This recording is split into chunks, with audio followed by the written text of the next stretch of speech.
నమస్తే, నేను మీ Anusha.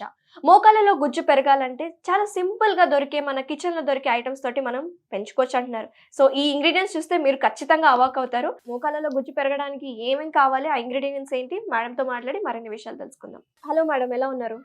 Fine, thank you. Madam, ఇక్కడ చూస్తే ఇంగ్రీడియెంట్స్ చాలా ఇంట్లో దొరికే సింపుల్ గానే కనిపిస్తున్నాయి. 3 ఐటెమ్స్ పెట్టారు. దాంతోటి మోకాలులో గుజ్జు అనేది ఎలా పెరుగుతుందంటారు? ఏమేం కావాలో ఒకసారి మా వ్యూయర్స్‌కి ఎక్స్‌ప్లెయిన్ చేయరా? నార్మల్‌గా చాలా సింపుల్ వాటిలోనే చాలా బెస్ట్ మనకి ఎప్పుడు కూడా ఉంటూ ఉంటాయి.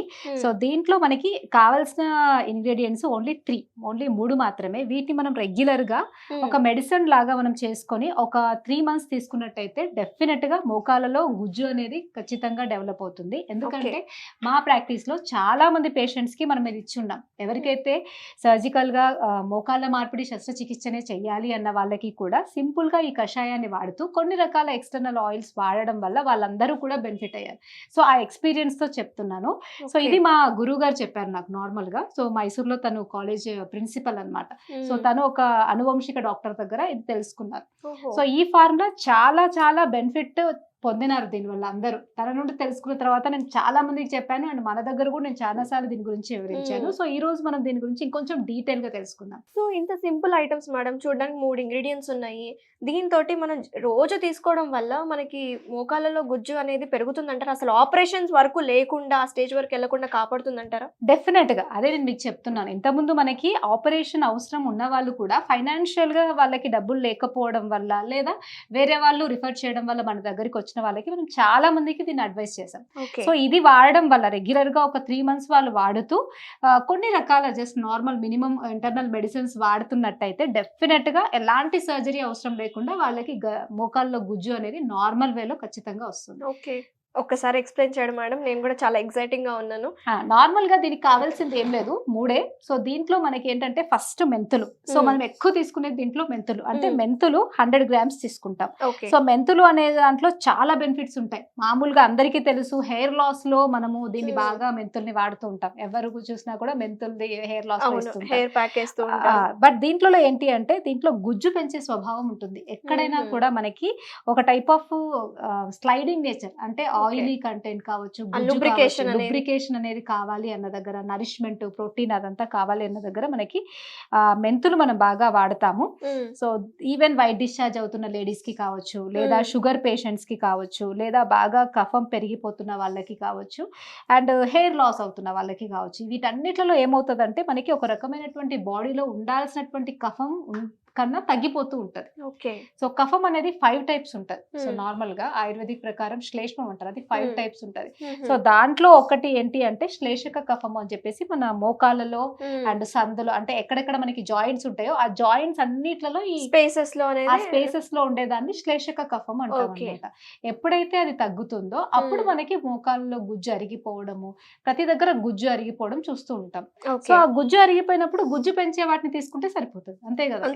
ఎక్కడైతే ఇంబ్యాలెన్స్ అవుతుందో మనం దాన్ని బ్యాలెన్స్ చేస్తాం. సో అది బ్యాలెన్స్ చేయడానికి మనకి మెంతులు అనేవి ఆ గుజ్జును మనకి నేచురల్ వేలో పెంచుతాయి. ఓకే, అండ్ దాంతో పాటు నెక్స్ట్ ఇంగ్రీడియంట్ జీలకర్ర. సో ఎక్కడైతే మనకి నార్మల్ గా సెల్యులార్ లెవెల్ ఆఫ్ మెటబాలిజం అనేది అంటే సరిగ్గా జరగనప్పుడు మనకి తీసుకున్నటువంటి నరిష్మెంట్ కూడా మన సెల్స్ తీసుకోలేకపోతాయి.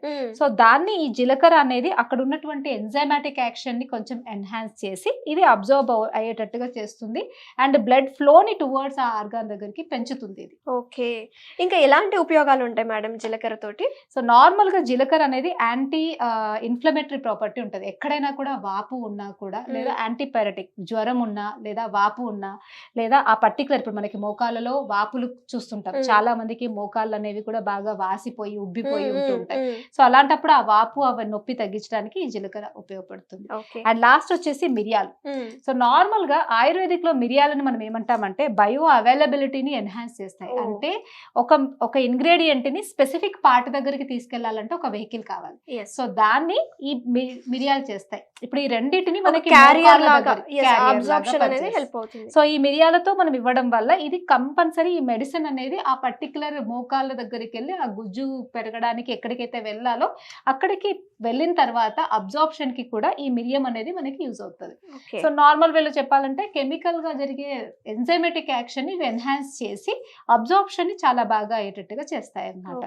సో కాబట్టి ఈ మిరియాలు, మెంతులు, జీలకర్ర ఈ మూడిటిని ఒక కషాయం లాగా మనం చేసుకొని రెగ్యులర్ గా తాగుతూ ఉన్నట్టయితే, ఒకప్పుడు ఎవరు కూడా ఇట్లాంటి మోకాల సర్జరీ ఏం చేయలేదు. అంటే నార్మల్ గా ఓల్డెన్ డేస్ లో అందరూ కూడా కిందే కూర్చునే వాళ్ళు, భూమి మీదనే నార్మల్ గా నేల మీదనే నడిచే వాళ్ళు, కింద కూర్చొని తినేవాళ్ళు, అండ్ వాళ్ళ లైఫ్ స్టైల్ కూడా చాలా చాలా యాక్టివ్ గా ఉండేది. బట్ ఇప్పుడు మనకున్న సెడెంటరీ లైఫ్ స్టైల్ వల్ల అసలు ఒక్కసారి కూడా కింద కూర్చొని లేవకపోవడము, అండ్ నార్మల్ వాకింగ్ కూడా లేకపోవడము, వీటన్నిటి వల్ల ఏమవుతుందంటే సర్క్యులేషన్ తగ్గుతుంది. అంటే పర్టికులర్ గా ఇప్పుడు మనకి నార్మల్ గా సెంట్రల్ పార్ట్ ఆఫ్ బాడీ చూసుకుంటే మన కింద చిటికెన వేలు వరకు వెళ్ళేసరికి రక్త ప్రసరణ చాలా బాగా తగ్గిపోతుంది. సో మీరు మూమెంట్స్ చూసుకున్నా కూడా మీరు కాలుతో మూమెంట్ చేస్తే మీకు బొటన వేలు మూమెంట్ ఉన్నంత చిటికెన వేలు ఉండదు.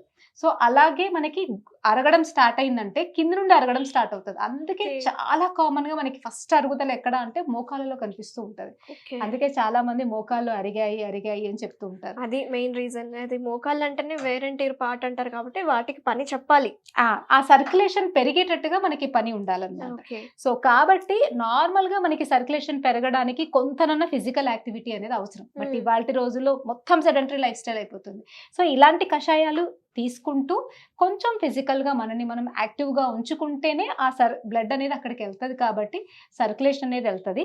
సో దానికే మనం ఆయుర్వేదిక్ లో కొన్ని రకాల మసాజెస్ అండ్ కొన్ని రకాల యోగాసనాలు చెప్తాం. సో దానివల్ల ఏంటి అంటే ఈ ప్రాపర్ గా మనం ఇచ్చిన ఈ నరిష్మెంట్ ఎగ్జాక్ట్ గా జాయింట్ దగ్గరికి వెళ్ళి కంప్లీట్ గా మనకి గుజ్జును పెంచుతుంది. అవును మేడం, నిజంగానే లాస్ట్ టైం కూడా మనం ఒక వీడియో చేసాము, చాలా మంచి రెస్పాన్స్ వచ్చింది. చాలా మంది చూసి మంచి మంచి కమెంట్స్ పెడుతున్నారు ఎక్కడ ఏంటి అని. సో అలా చేసుకుంటూ ఇలా మీ దగ్గర ట్రీట్మెంట్ తీసుకుంటూ ఇలా వాళ్ళ ఈక్వల్ ప్యారలల్ గా వాళ్ళు ఇలా కషాయం చేసుకుని తాగితే కూడా రిజల్ట్స్ ఉంటాయి అంటారా? యాక్చువల్ గా లాస్ట్ టైం మనం చూపించింది లీచ్ థెరపీ. సో మోకాళ్ళలో గుజ్జు అనేది అరిగిపోయి మోకాళ్ళ నొప్పులు ఉన్న వాళ్ళకి మనం లీచ్ థెరపీతో మోకాళ్ళలో గుజ్జు రావడం మనం చూసాం. అయితే ఎవరికైతే ఎక్కువ ప్రాబ్లం ఉంటుందో అంటే గ్రేడ్ 4 వరకు వెళ్ళిపోయి అలాంటి వాళ్ళకి మనం ట్రీట్మెంట్స్ లో అవి చేస్తూ ఉంటాం. అంటే లీచ్ థెరపీస్ కావచ్చు, పంచకర్మ ట్రీట్మెంట్స్ కావచ్చు ప్యారలల్ గా వీటితో పాటు. బట్ గ్రేడ్ 1, గ్రేడ్ 2 లోనూ ఉన్న వాళ్ళకైతే ఓన్లీ ఈ కషాయాన్ని రెగ్యులర్ గా తీసుకున్నట్టయితే మోకాళ్ళలో గుజ్జు అనేది నార్మల్ గా వస్తుంది అండ్ వాళ్ళ ప్రాబ్లం కూడా చాలా వరకు తగ్గిపోతుంది. Okay, one more doubt madam, అసలు ఎంత క్వాంటిటీ తీసుకోవాలి, ఎంత పరిమాణం, ఎన్ని స్పూన్స్ అనేవి వేసుకోవాలంటారు? నార్మల్ గా మనం ఫస్ట్ మెంతులు ఒక 100 గ్రామ్స్ తీసుకుంటాము. సో జీలకర్ర 50 గ్రామ్స్ తీసుకుంటాము అండ్ మిరియాలు 5 గ్రామ్స్. సో ఇలా మనం ఒక 155 గ్రామ్స్ పౌడర్ మనకి వస్తుంది కదా. సో రెగ్యులర్ గా మార్నింగ్ ఒక 5 గ్రామ్స్, ఈవినింగ్ ఒక 5 గ్రామ్స్, ఒక 2 కప్స్ వాటర్ 1 కప్ ఏదాకా మరగబెట్టి ఆ కషాయము కొంచెం చేదుగా ఉంటుంది, కాకపోతే కొంచెం బెల్లం వేసుకొని తాగుతూ ఉన్నట్టయితే మోకాళ్ళలో గుజ్జు పెరుగుతుంది. సో మీరు అడిగినట్టుగా ఒక 3 months to 4 months. సో దానివల్ల బేసిక్గా మనకి ఫస్ట్ మోకాల్లో గుజ్జు పెరుగుతుంది, కానీ యాడెడ్ బెనిఫిట్స్ కూడా చాలా ఉంటాయి. ఎందుకంటే మనకి తెలియని క్వాలిటీస్ ఇందులో నేను ఇంతకుముందే చెప్పాను. ఒక్క ఇంగ్రీడియంట్ తీసుకుంటే దానికి ఓన్లీ 1-2 బెనిఫిట్స్ కాదు, కొన్ని వందల బెనిఫిట్స్ ఉంటాయి. ఇంటర్నల్ గా ఎంజైమాటిక్ యాక్షన్స్ ని పెంచుతుంది, హార్మోన్స్ ని బ్యాలెన్స్ చేస్తుంది అండ్ మన డైజెషన్ సెల్యులార్ లెవెల్లో ఇంప్రూవ్ చేస్తాయి. సో ఓవరాల్ గా మనకి వీటి యాక్షన్ అనేది చాలా ఏరియాస్ లో ఉంటాయి. చాలా బాగా చెప్పారు మేడం. అసలు చూడడానికి 3 సింపుల్ ఐటమ్స్ మనకు ప్రతి ఇంట్లో ప్రతి ఒక్కరి ఇంట్లో దొరికే ఐటమ్సే, కానీ ఇన్ని బెనిఫిట్స్ ఉన్నాయి, ఇన్ని హెల్త్ ప్రాబ్లమ్స్ ని కూడా కరెక్ట్ చేస్తుంది మేడం. థ్యాంక్ యూ మేడం, మంచి వీడియోని ఈరోజు మాకు చూపించారు, మంచి వీడియోని మంచి ఇన్ఫర్మేషన్ మాకు ఈరోజు అందించారు. Thank you so much madam. నమస్తే.